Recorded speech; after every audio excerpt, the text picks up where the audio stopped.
And now it's time for Ask Roz and Mocha.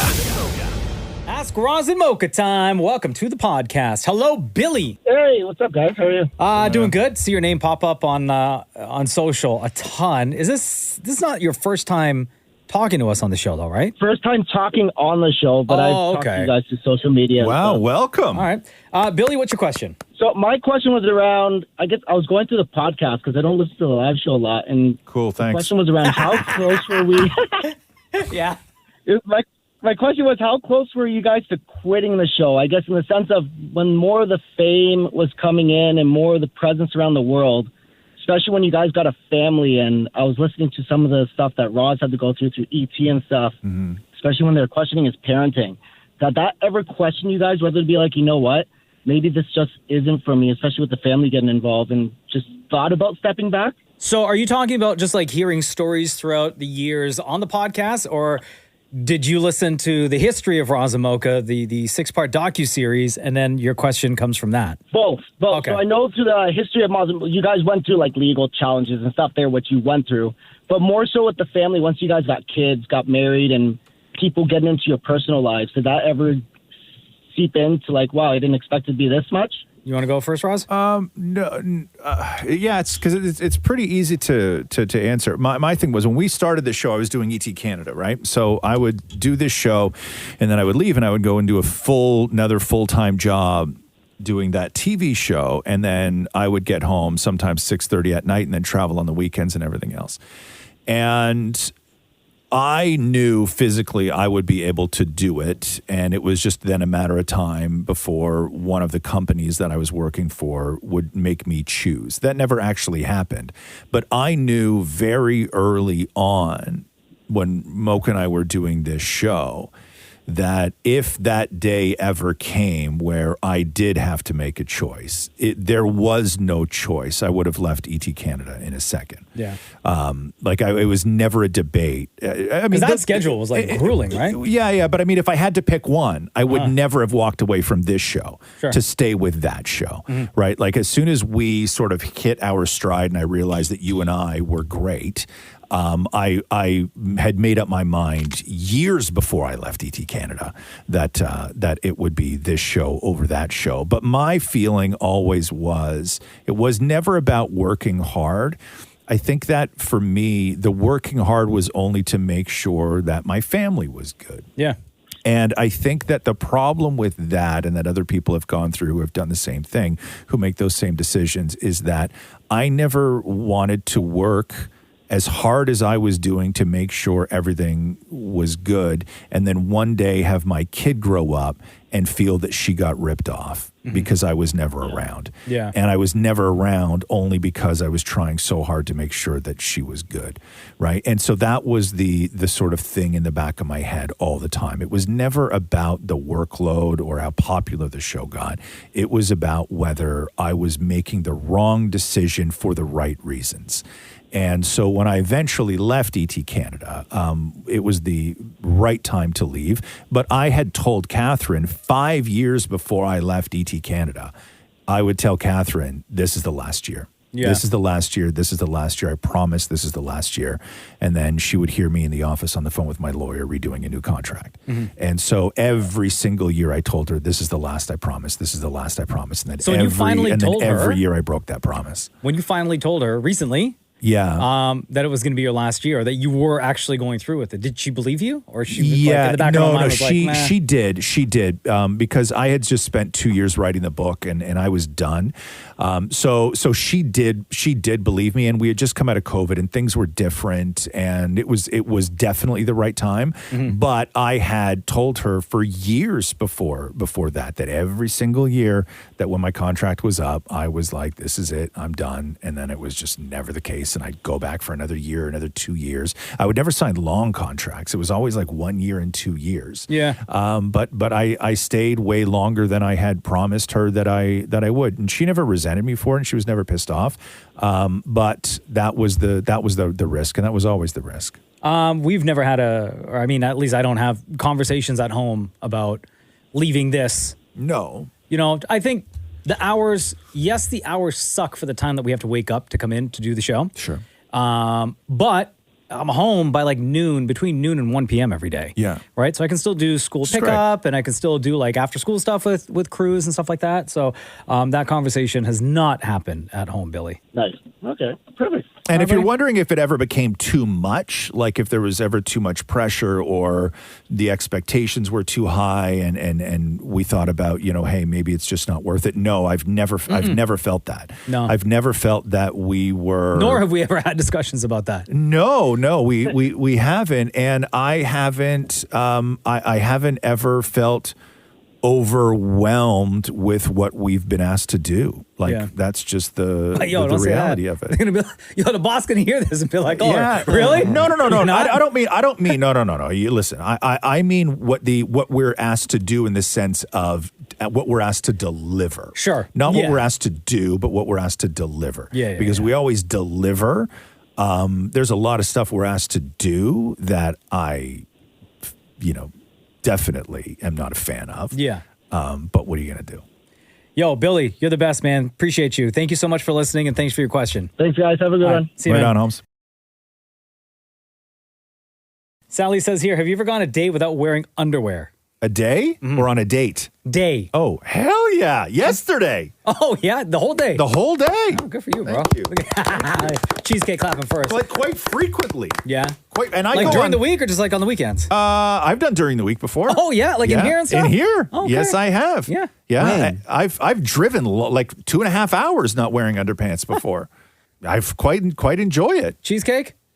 I've definitely not driven without underwear because that's just, imagine you get pulled over, bro. That's Pulled just, over? He's wearing pants. I'm wearing, yeah. I'm but not, what do you mean? What's going to happen when what happens when you get pulled over? different yo, reality, cheesecake? man. Well, no, you can't. No. They're not junk checking you, Shem. I understand we live different lives. Hey, how you know right? they ain't junk checking me? You wouldn't junk check me?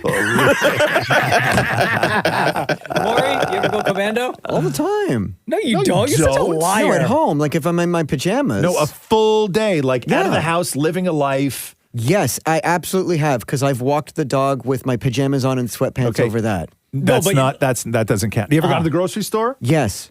You ever? We're talking from the time you But wake not up to the time you go to pajamas. bed. No, like I'll putting- put sweatpants No, on over Maury. my pajamas. No, or man, jeans that doesn't over my count. pajamas. No, Maury.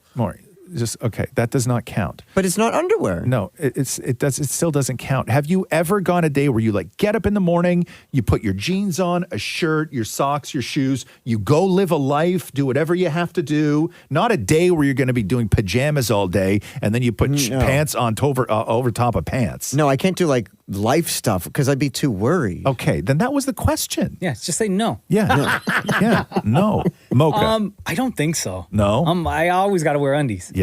Yeah. Have you never not though? Maybe I have, but like at least not recently that I could say yes. Like last month. Right. I did. But the you don't full day. remember a time when you went a full day with no Nah, underpants. I'm sure Do you I remember have. why you didn't wear underpants that day? No, it's like I just always got to have undies on. But so you don't. So you remember a time when you did have no underpants on, but you don't Sure. remember why you didn't put underpants on. No. No. Was it an accident? no. No. Okay. No, Just no. checking. It's just like with socks. I always wear socks. Yeah, that's right. You do always I'm wear socks. always wearing socks. Yeah. I love socks. Yeah. Maria, you feel comfortable answering this question?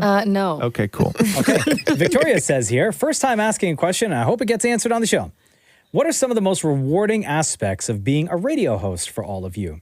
Cheers and love listening to you every day. You're such a huge part of my life. So thank you very much for that question, Victoria. Who wants to take the answer first? Let's start with you and I'll go last, if at all. Damn it, Maury, you've been on the show the longest, aside from Mocha and I. I mean, you get to do super cool things like red carpets and talking to celebrities and being heard. I think that's kind of cool and rewarding. Being heard, like on the radio. Yeah. Oh, okay.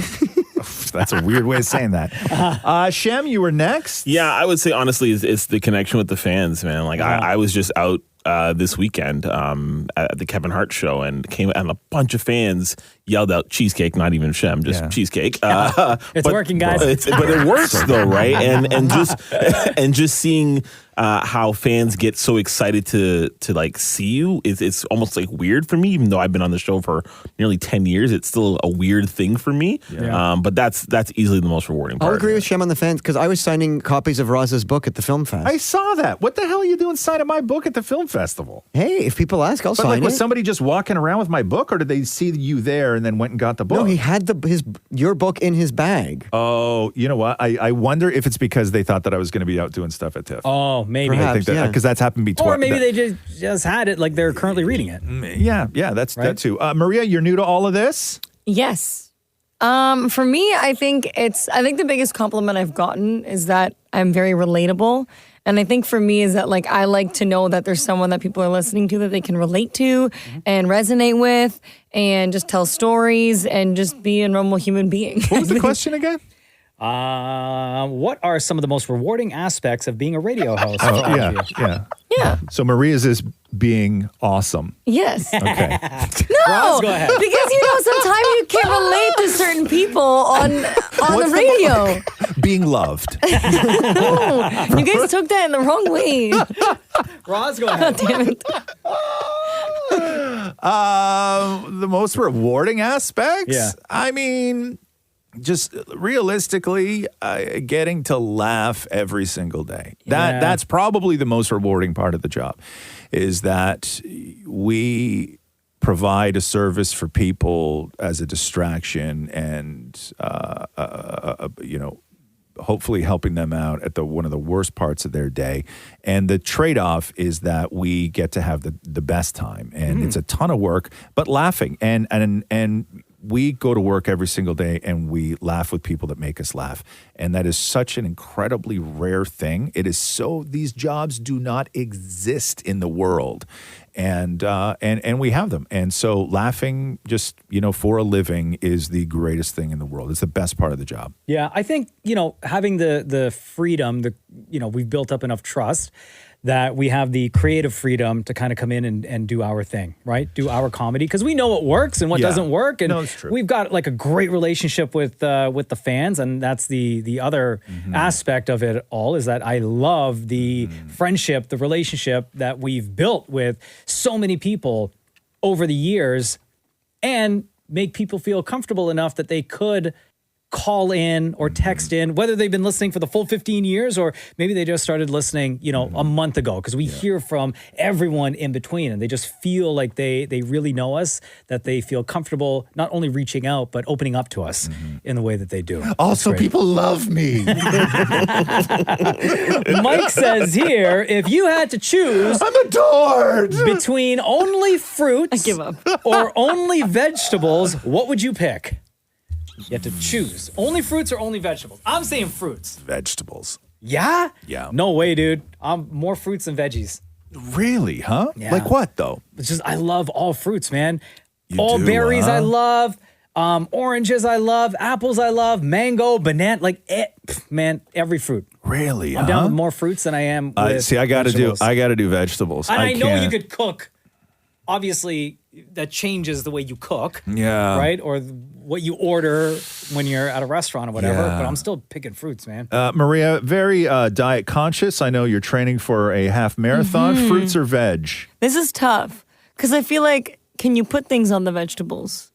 Like, are we talking you can only eat them as they are? No. You just have to eliminate one category from your life. I'd go fruits. You're eliminating fruits or you're Yeah, keeping but fruits? I'd so am I. eliminate fruits and keep 100%. vegetables. Because vegetables, you can get more from them and do more with them versus fruits. 100%. And fruits are also like, if you're eating bananas every day, Yeah. like a lot of them use high sugar. I love Brussels sprouts. Me And, too. even fruits, even vegetables I don't really like. I'll eat green beans before I'll eat an apple. Really? Oh, yeah. Oh, no, I love fruits too much, man. And also potatoes. A potato a vegetable? Yeah. Yeah. Yeah. It is a vegetable. First of all, potato's the greatest food in the Oh, world. Oh, that I can't have fries, that I can't have chips. It's mash, it's French fries, it's chips, and it's vodka. Okay. The fruits. I'm taking veg all day. Wow, okay. Damn it, Maury. I am struggling with this one because I love strawberries and blueberries.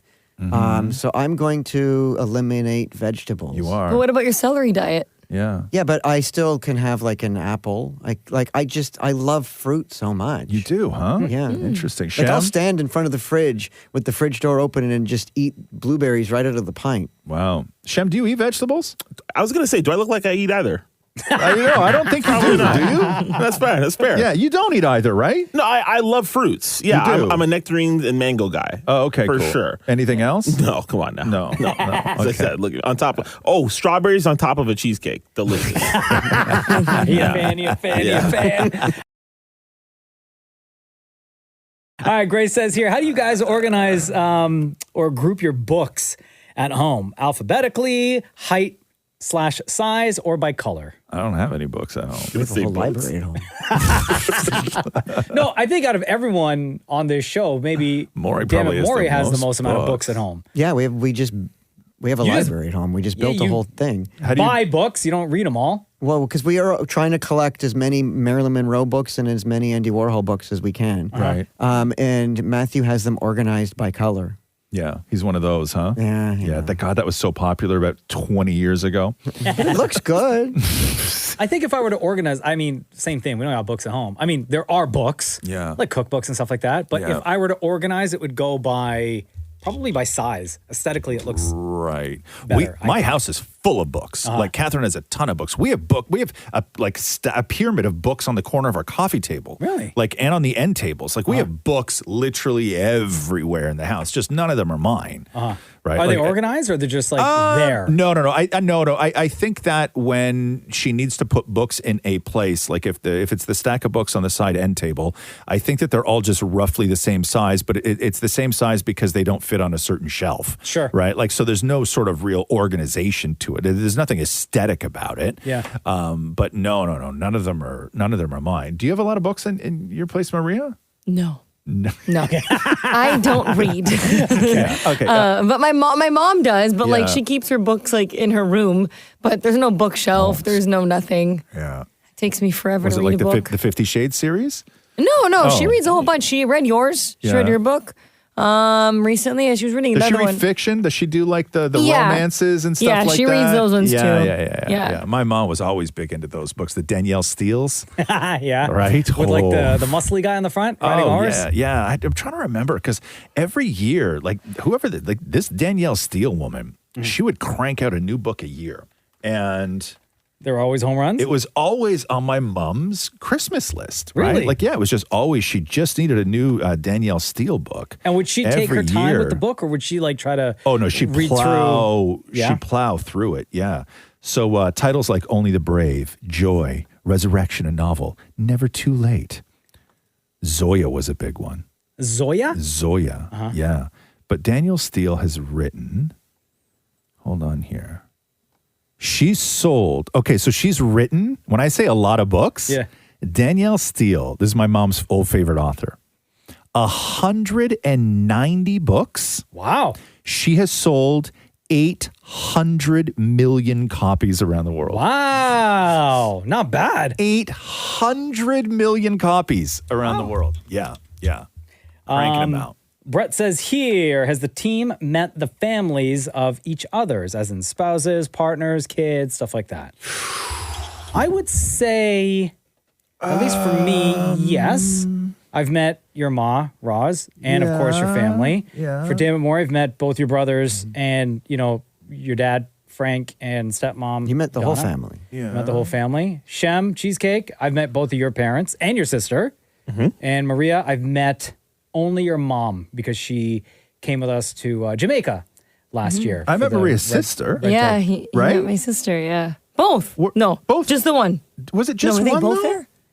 No, they were both there. Yes, Yeah. right? Yeah, you'd met both of them. I met both Maria's sisters. Oh. Yeah. Yeah. And you remember, we met your dad yet?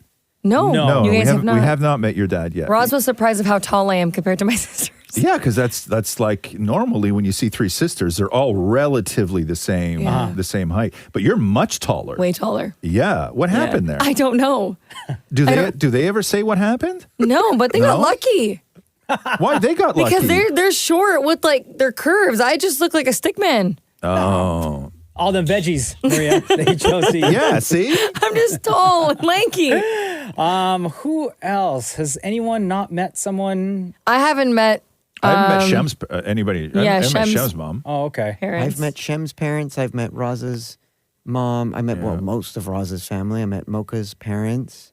My sisters? My sisters have I been met here your before. sisters. Yeah. I've met Maria's mom. Yeah. Yeah. And I was about to say, and I've met my family. Yes, you have. Yes, multiple times. Yeah, not your mom though. You know I have. Oh, just joking. right. I'm joking. You I'm did, joking. didn't Yeah, you? we had a coffee at an at the airport. Calgary airport. Yeah, that's right. Damn. Yo, cheesecake on the floor. Yo, breathe. Breathe.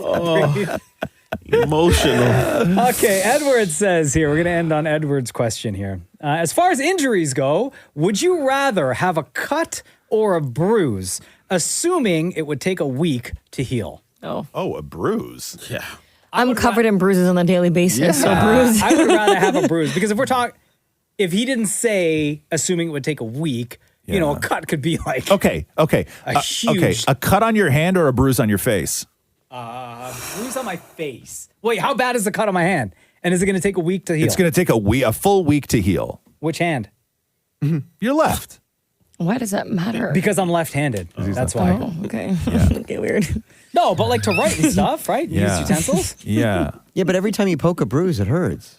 Why are you poking bruises? I don't know, like if you bump it, like if you What are you bumping? touch something. What are you or- bumping? What are you poking and bumping all But if it's day? on your face, if you wash your face. Why are you poking and bumping things on your face? That's not a flex, Mark. Let me see. Do I want a cut or do I want a bruise? I'm still picking a bruise. You are, huh? Yeah. Okay. What if? Let me put it this way. Okay. Would you rather? Here we go. Okay. Would you rather have a cut right in between these two fingers? Your index and your middle, yeah. Yeah, your index and your middle, like a deep worst. paper cut right in the middle between your index and your thing. Or two black eyes. Oh, the cut. Or two black eyes? Or two black eyes.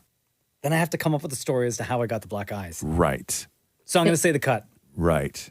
You? Yeah, you're free. I mean, I'm just listen, man. You're going to go out in the world, and you're just going to look like the husband that told his wife that no, she's just a friend from work. Yeah, no. I'm still thinking the cut. You know, Because you got to come up with a story. You have to come up with a believable story. I know, Right? Yes. You You can't just still need a say- story for the cut too. Not really. It's easier to I'm not going to hide ask behind. how you cut yourself in Yeah. between your like. Why? That's none of my business. The webbing of your hand. Yeah. You don't really notice that. I'm gonna take the cut. Yeah. Yeah. There you go.